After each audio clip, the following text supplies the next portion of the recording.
Գյումրի քաղաքն ու մյուս 5 համայնքներն ամբողջությամբ պատրաստ սուբվենցիոն փաթեթներ դեռ չունեն։ Նախագծային փաստաթղթերի կազմումը մեծ խնդիր է դարձել բոլոր համայնքների համար։ Նախագծողների պակասը խանգարում է։ Որտեվ գիտենք, որ մեր հիմնական խնդիրը մինչ այժմ եղել է նախագծային փաստաթղթերը։ Այսինքն չունենք համապատասխան ոլորտային մասնագետներ բավարար քանակով, որպեսզի ժամանակին կարողանան ներկայացնել։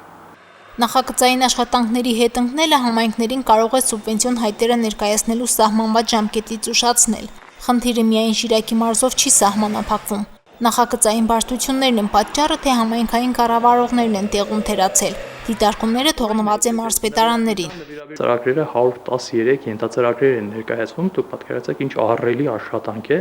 եւ այդ պատճառով կարող է պետությունը մշտապես հնարավորություն է տվել, եթե տվյալ հետաձգումը իրականում պայմանավորված է ոչ թե համայնքի թերի աշխատանքի արդյունքով, այլ նախագծային բարդություններից կամ ենթադրենք այլ առաջադրանքներից, կարող հնարավորություն եւս տա հետաձգման ավելի ուշ ներկայացման, որտեղ կարգում նաև նման կետ է նախատեսված, տվյալ ժամկետը տված է, բայց կառավարության որոշումով այդ ժամկետը կարող է երկարացվի կախված իրավիճակից։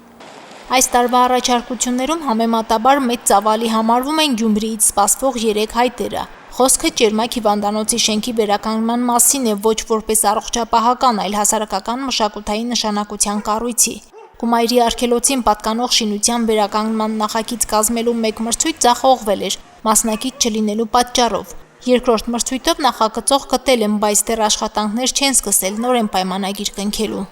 Պետք է իրենք արագ գործընթացը կազմակերպեն, որ կարողանան ժամանակին հասցնեն տեղավորվել ժամկետների մեջ։ Հակառակ պարագայում ծրագիրը կարող է դուրս մնալ իր տրամաբանությունից եւ ինքը դիտարկվի արդեն ոչ թե 26 թվականին իրականացվող ծրագրերի, այլ 27 թվականի համար։ Շատ բարդ կառույց է, միջայլոց մանավանդ որ պատմամշակութային է, այնտեղ շատ կարևոր հարցեր կան, ժամանակի մեջ կարող է տեղավորվեն, երկար ժամանակ է խլելու այն մեզանից նախագծային աշխատանքների, բայց մենք կուզենանք, որ 26 թվականին նախագիծը պատրաստ լինի։ Պատմամշակութային շենքի համար նախագիծ կազմելը բարդ է, մի քանի օրվա հասցնելու գործ չէ։ Սա հաշվի առնելով մարզպետարանի պատասխանատուն հնարավոր է համարում, որ պատրաստ են միջնորդություն ներկայացնել սուբվենցիոն հայտի ժամկետները փոփոխելու հարցում։ Այդ պարագայում, եթե իրենք ուղղակի կարողանան հասցնել նախագիծը գոնե, այսպես ասած, այն հիմնական բաղադրիչային մասերով ներկայացնեն,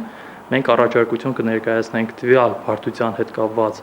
քանի որ ինքը Կումայրի արգելոցի տարածքում է գտնվում եւ իր ընթացակարգերը, քանի որ ավելի բարդ են ժամկետներ են պահանջվում, կառավարությունը ինձ թվում է ինքը ժամկետները կարող է այդ պարագայում եւս երկարացնել, բայց դա պետք է լինի ողջամիտ, ոչ արհեստական։ Գործընթացը համեմատաբար արագ է գնում մեկ այլ 1 միլիարդ դրամ արժողության սոցիալական բնակարանաշինության ծրագրում։ Գյումրիում 5 հարկանի բազմաբնակարան 4 շենք կառուցելու նախագիծն ընթացքի մեջ է, տարածք հատկացվել է։ Եթե հաստատվի ծրագիրը 4 շենք է կառուցվելու բուլվարային թաղամասի 9 հարկանի շենքերի հարևանությամբ։ 2 տարում 100 բնակարան են խոստանում սոցիալական կարգավիճակներ ունեցող ընտանիքներին։ Մրցույթը հայտարարվել է, արդեն հաշվառ կազմակերպությունը կա եւ մինչեւ փետրվար 15-ը տալու են նախագիծ, որպեսզի մինչեւ մարտի 1-ը ներկայացնենք մարզպետարան ամբողջությամբ փաթեթը սուբվենցիա։ Գյումրիի մյուս ակնկալվող ծրագիրը 2026-ի համար 21 փողոցների նորոգումն է։ Քաղաքի ամբողջական փաթեթը 3 ծրագրով մոտ 4.5 միլիարդ դրամի է հասնում։ Իսկ ընդհանուր մարզի մոտավոր դեռ անպատրաստ սուբվենցիոն փաթեթը նախնական հաշվարկներով 7 միլիարդ դրամի է հասնելու։ Այս տարվանից շենքերի տանիքների վերանորոգման, էներգախնայողության, տեխնիկա, մեքենասարքավորումների ձեռքբերման սուբվենցիոն ծրագրեր չեն լինելու։ Համայնքներն այդ նպատակին դոտացիոն գումարներն են ծախսելու։ Մարինե Տերբինյան, Արարատ Ծատուրյան, Հորիզոն։